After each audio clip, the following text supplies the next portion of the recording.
जय जगन्नाथ। प्रथम परिच्छेद एवं द्वितीय परिच्छेद रे आपण माने सुनिथिले महाप्रभुंकर श्रीमंदिर रे हेउथिबा दैनंदिन नीति एवं सामयिक नीति विषय रे। आउ आज आमे तृतीय परिच्छेद रे आलोचना करिबा श्रीमंदिर रे घटुथिबा द्वादश यात्रा विषय रे। श्रीमंदिर रे पालित हेउथिबा अनेक यात्रा मध्यरु द्वादश यात्रा प्रधान अटे। प्राचीन शास्त्र और पुराण आदि रे जीव मानकर द्वादश यात्रा संबंध रे वर्णना रहिथिबार जणा पड़े। स्वयं जगन्नाथ एहार महात्म्य विषय रे इंद्रद्युम्न को कहिथिबार पुराण रे उल्लेख रहिछि। ए समस्त यात्रा विषय रे विभिन्न पुराण ग्रंथ यथा नीलाद्रि महोदय, वामदेव संहिता, स्कंद पुराण, ब्रह्म पुराण, यात्रा भागवत इत्यादि रे प्रांजल भाव रे वर्णना करा जायछि। आउ एही यात्रा गुड़िक हेला स्नान यात्रा, रथ यात्रा, शयन यात्रा, दक्षिणायन, पार्श्व परिवर्तन, उत्थापन यात्रा, प्रावरण, पुष्याभिषेक, उत्तरायण, दोल यात्रा, दमनक यात्रा एवं चंदन यात्रा तथा अक्षय तृतीया। स्वयं महाप्रभु जगन्नाथ कहिसंती, मोर गुंडीचादि द्वादश पवित्र महायात्रा समस्त मुक्तिप्रद धर्म कामार्थ वर्धक अटे। जे भक्ति सहकारे उक्त यात्रा मध्यरु एक यात्रा अवलोकन करे से संसार सागर पार होई विष्णुलोक को गमन करे बोली स्कंद पुराण रे वर्णित होई अछि। स्नान यात्रा हेउछि द्वादश यात्रार आद्य यात्रा। स्नान यात्रार पौराणिक पश्चातपटरु जणा जाय जे स्वयं जगन्नाथ राजा इंद्रद्युम्न को कहिथिले, ज्येष्ठ पूर्णमी मोर आविर्भाव बा जन्म दिवस, एणु एही दिवस रे महास्नान कराइब। ज्येष्ठ पूर्णमी तिथि रे श्रीजीवंकर समेत श्री बलभद्र आदि दारु विग्रहंकर आविर्भाव बा जन्म दिवस थिबारु एही तिथि रे स्नान यात्रा पालित होइथाय। ब्रह्म पुराण रे एहाकु महाज्येष्ठ स्नान कहा जायछि।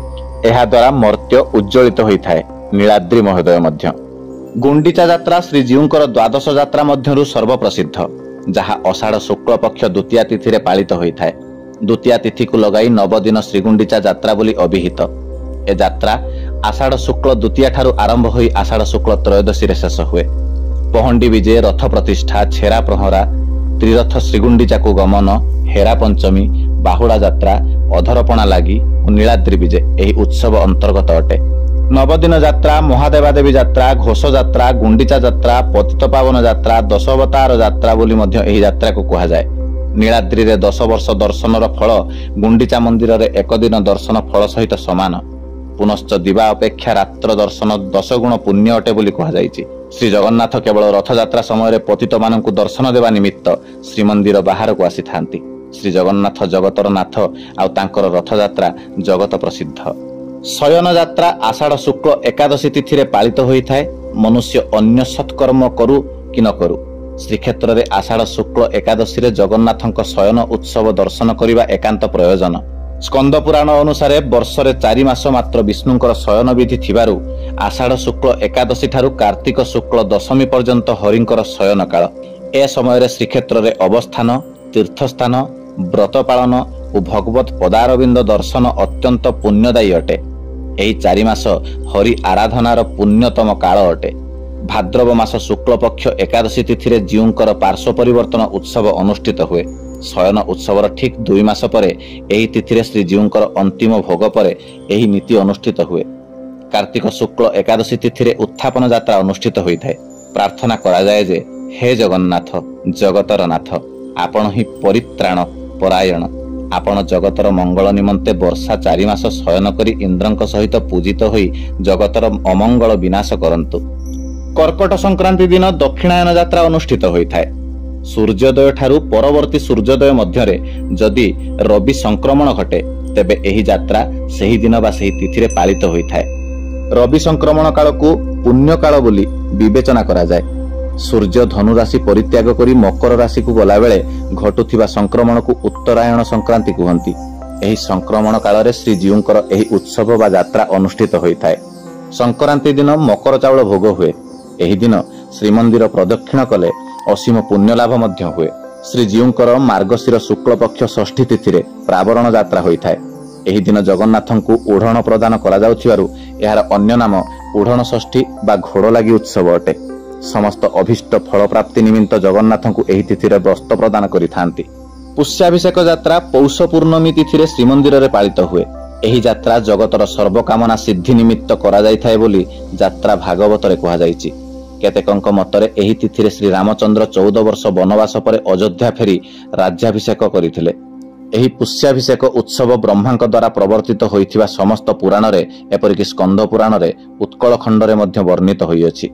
ଶ୍ରୀମନ୍ଦିରରେ ଫଗୁ ଦଶମୀ ଅର୍ଥାତ୍ ଫାଲ୍ଗୁନ ଶୁକ୍ଳ ପକ୍ଷ ଦଶମୀ ଠାରୁ ଆରମ୍ଭ ହୋଇ ଫାଲ୍ଗୁନ ପୂର୍ଣ୍ଣମୀ ଦିନ ଯାଏ ଦୋଳ ଉତ୍ସବ ପାଳନ ହୁଏ।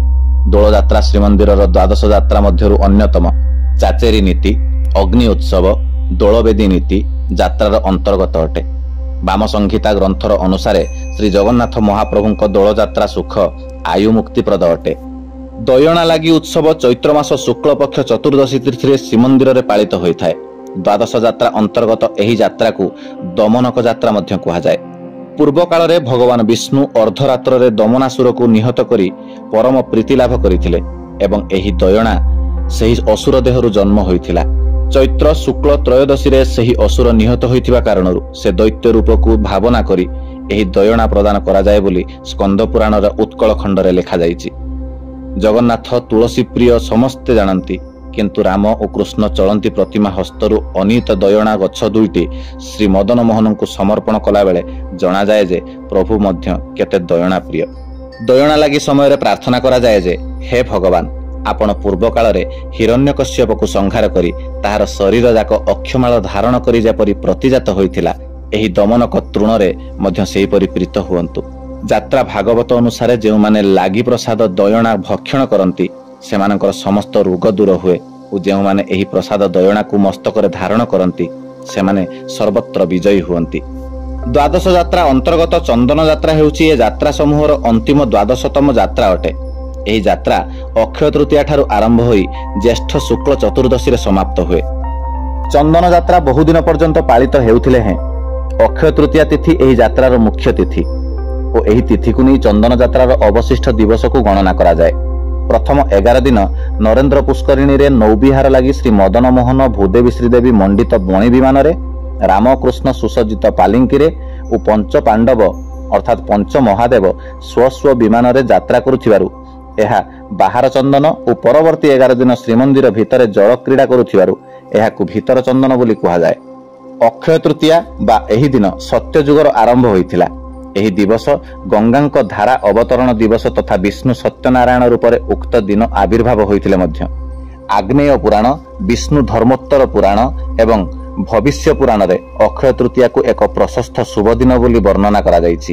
ଭବିଷ୍ୟ ପୁରାଣରେ କୁହାଯାଇଛି ଯେ ଏହି ଦିନ ଜପ, ତପ, ଦାନ, ହୋମ ଅନୁଷ୍ଠାନ କଲେ ତାହା ଅକ୍ଷୟ ହୋଇଥାଏ। ଉପରୋକ୍ତ ବର୍ଣ୍ଣିତ ଦ୍ୱାଦଶ ଯାତ୍ରା ସମ୍ବନ୍ଧରେ ସ୍ୱୟଂ ଜଗନ୍ନାଥ ଇନ୍ଦ୍ରଦୁମ୍ନଙ୍କୁ କହିଥିବାର ନୀଳାଦ୍ରି ମହୋଦୟ ଗ୍ରନ୍ଥରେ ଉଲ୍ଲେଖ ଅଛି। ଆମ୍ଭେ ମହାପ୍ରଭୁଙ୍କ ଦ୍ୱାଦଶ ଯାତ୍ରା ବିଷୟରେ ଅବଗତ ଥିଲେ ହେଁ 12 ମାସରେ 13 ଜାତ ବୋଲି ଲୋକଙ୍କ ମୁଖରୁ ଶୁଣି ଆସୁଅଛେ। ଏହି ଦ୍ୱାଦଶ ପ୍ରଧାନ ଯାତ୍ରା ସହିତ ଜଗନ୍ନାଥଙ୍କର ପୁରୁଷୋତ୍ତମାଳୟ ପ୍ରତିଷ୍ଠା ଦିବସ ବୈଶାଖ ଶୁକ୍ଳ ଅଷ୍ଟମୀରେ ନୀଳାଦ୍ରି ମହୋଦୟାଷ୍ଟମୀକୁ ମିଶାଇ ତ୍ରୟୋଦଶ ଯାତ୍ରା ଆଖ୍ୟା ଦିଆଯାଇଛି।